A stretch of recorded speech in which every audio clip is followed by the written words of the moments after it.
Hello and welcome back to my channel. So if you haven't checked out my first video that my husband was in, you could check out my first video because I explained how we met and how we got together. So you want to check out that first video. So in this video, I want to go deeper into my journey of getting married and what happened leading up to me getting married. So I hope this inspires you, and let's get started. So growing up, I was pretty sheltered as far as relationships and dating. With me being the only daughter, my dad was pretty protective of me, as far as me dating. The first actual, I wouldn't even say we were boyfriend and girlfriend, but I would say, how old was I? In my early 20s. That was my first actual date and things like that. I didn't date in high school. My now husband, we did meet in high school, and I only remember a few actual conversations that we had. So we didn't date in high school. We just met in high school and had a few classes. He had a crush on me. I didn't know. I knew he had a crush on me. I didn't know to what extent. So yeah, we met in high school, but I didn't date in high school. I did go to prom, but that wasn't my boyfriend who I went to prom with. So with dating, I didn't know what I wanted. I was just dating, going on dates, but I did grow up with a great father, so I do have an example of how a man should treat me and how a man shouldn't treat me, meaning I never dated anyone who put his hands on me or who was violent or anything like that. So I've dated good men. They were all black. I've never dated outside of my race, but I dated good black men. They just weren't for me, and I just wasn't ready. So I would say my first serious relationship was when I was about 30, and I knew he wasn't husband material when I dated him, but I didn't know myself, which is an important thing to know. You need to know yourself as far as who you want as a husband and be intentional with dating. So my ex, before I married my husband, that was the person who I thought I would actually marry. And I was 34, something like that, 34, 35. So that's who I thought I would marry. But I knew it wasn't real. And this is how I knew. Because he wasn't consistent. I was the first one to say I love you, and we were more like friends even though we crossed the line, and I regret that I didn't practice celibacy during that relationship because I was hoping he was my husband because I was, getting older and things like that. So one thing I would say to you, just wait for your husband. Just wait for your husband. That's what I would say. But yeah, one week we were together, another week he wasn't so sure. It was just back and forth, and I just knew that he wasn't that serious about me. As far as marriage, he was married before. And he had 3 kids. So he was 6 years older than me.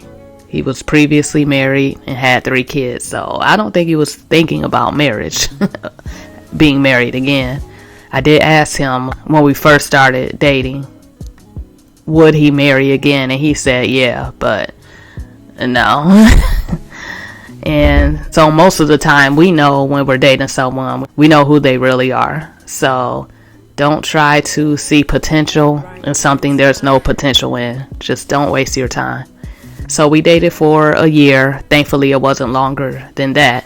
But when we broke up, I was heartbroken because I'm like, wow. And even my parents was like, I thought he was the one. I'm like, yeah. Here we go again, another failure, another dating failure, and that's how I felt. So, but ladies, God has a plan. God has a plan. So don't be discouraged when a relationship fails. It just wasn't the right timing, and it wasn't God's plan. So when Marcus first sent me a DM on Facebook, first of all, I was like, wow, that's a blast from the past. He looks the same as he did in high school. That was definitely a blast from the past. And he just said, hey, how you doing? I'm like, you look exactly how you did in high school. And I was like, wow, okay, we have a lot in common. Our personalities are very similar. And he's funny. So we talked, and I think we stopped talking for a day or two because I didn't want to seem thirsty or anything. But then we picked up the conversation, and the first time we talked on the phone, we talked for 7 hours. 7 hours. I couldn't believe it. That's never happened to me. I've never talked to someone that long on the phone. For one, I don't like to talk on the phone in the first place, but so that's how I knew we had something. What was it, 9 p.m. to 4 in the morning? Yeah, it was real. So ever since then, we just kept talking all day, every day. Like, we always had something to talk about, and that's how I knew there was something there. So he first messaged me June 29th, and he was living in Florida. I talk about this in my first video, but he was living in Florida at the time. He had been there for 2 years, and I live in Cleveland, Ohio. So we were long distance, but we would just talk on the phone and FaceTime. I made sure that we FaceTime because I wanted to see him. I just wanted to see his mannerisms. I wanted to see how he looked, and I just had to. Like, if you are long distance, I would encourage you to FaceTime so you could actually see the person, see that they're real, just all of it. You're gonna want to do that. So we talked, and then finally he came down to Cleveland, Ohio in August, which was only 2 months later. He came down to see me. We hung out. We went out to the Rock Hall of Fame, which is popular here in Cleveland. He met my parents the first day that we met in person, which also was 20 years later from high school. So 20 years. That's a big deal. So, but he met my parents. We ate at Cracker Barrel. We just had fun. So that's how I knew I was comfortable enough with him to have him meet my parents the first day that we reunited.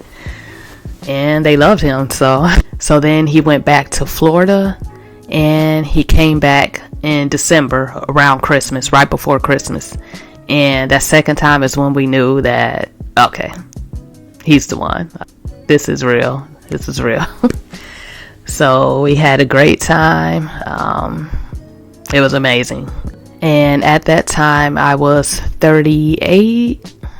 No, I was 39. I was 39. And he was already 40. He's only a few months older than me. So yeah, God's timing is the best. Like, God's timing is the best. I didn't have to force anything. He was the first one to say, I love you. Okay. And he just wanted to see me. I didn't have to do anything. I didn't have to be anybody else. I was just being myself. And he loved me for who I am. And still does. So here's a few tips that I would say for dating. Actually, before you date, just learn who you are as a person. Learn what you like. Get some hobbies, and just develop the woman you are. Who are you? What do you like? What's your personality? What do you like to do? What do you like to do for self-care? And what are your hobbies? And while you're doing that, grow your relationship with Christ. What is your relationship with Christ? How does he speak to you? How do you like to serve him? Listen for his voice. Grow your own personal relationship with Christ, because going to church isn't enough.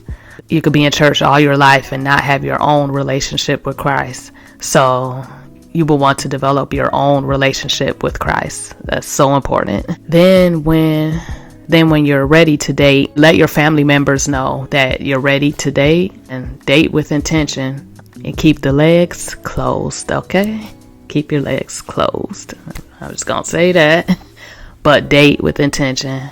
And by intention, I mean ask whoever you're dating, what is his relationship with Christ? See if you're on the same page with that. He doesn't have to have the exact same relationship with Christ that you do, because everyone's relationship is different. But he has to know Christ. You want to know that he knows Christ, that he fears the Lord, and that he's trying his best. That he's trying. No one's perfect, but he needs to at least try. And just ask questions. Ask him questions. What's his relationship with his family? And just go from there. And just know that you don't want to idolize marriage. You do not want to make marriage an idol, because it's not the end all be all. Once you're married, there's still work to do for the kingdom. So it's not an end all be all. It's a beautiful thing, but your job is not done. You don't just sit there like, I'm married, I don't have to do anything else. No, like, your life is pretty much still the same as far as your work for God. Continue to be yourself. See how what you do for the Lord fits in with your husband, fits in with your marriage, and just do what's best for both of you, because it's about both of you now. You're one flesh, but now you could work together for the kingdom and do even more for God. And that's a beautiful thing. That's the intention of marriage, working together for the kingdom of God and just showing God's love for the church. Marriage is a representation of that. So how did I know that Marcus was the one for me? Well, first of all, he was intentional. He came from Florida all the way to Cleveland. And actually, this was like the last place he wanted to be because of how his childhood was growing up here. It wasn't the best. So this was the last place he wanted to come back to, because of course he grew up here. We both went to the same school, but he came down here for me, and it's been beautiful. There hasn't been a problem, so he was intentional. And when a man really wants to be with you, he's going to be intentional. He's not going to leave you confused. He might have to figure stuff out when you're first dating, but I don't believe he'll take too long and too much of your time. He's going to let you know where your relationship is going, and that's what you want. You want intention, and you'll know. And also his relationship with God. Marcus was already working on his relationship with God before we reunited. So you want him to already know the Lord. You want him to at least be working on it, working towards knowing the Lord. That's the ideal plan. It doesn't always happen that way, but you don't want to always be the one talking about God, trying to force him to come to church. That's a job you don't want. So you do want him to already have his own relationship with the Lord. And also Marcus's character. He's a man of integrity. He's honest. He's funny. He's intelligent. We have a lot in common. We love a lot of the same things. And even his differences helps me, because I'm horrible with direction. Like with driving directions, he's great with directions. And just other things that fit together. So you want someone that you have things in common with, the important things, and you want a man of good character for sure. And you just want someone who treats you well, that you feel safe with. That's important. You want to feel safe with who you're dating and your potential husband. You want someone you could be yourself around. You could just be your true self around. And you want someone who just treats you well. Like, you're smiling, your things won't always be perfect, and you'll have disagreements. But one thing, we don't argue. Marcus and I do not raise our voice. We are not going to be yelling and screaming. You just have discussions. You just discuss what's wrong, because you're a partnership. You're working together. You're not working against each other. So you have to see it like that. And I think that's it. I think those are the main points. So I hope you enjoyed this video, and I will see you next time. Peace.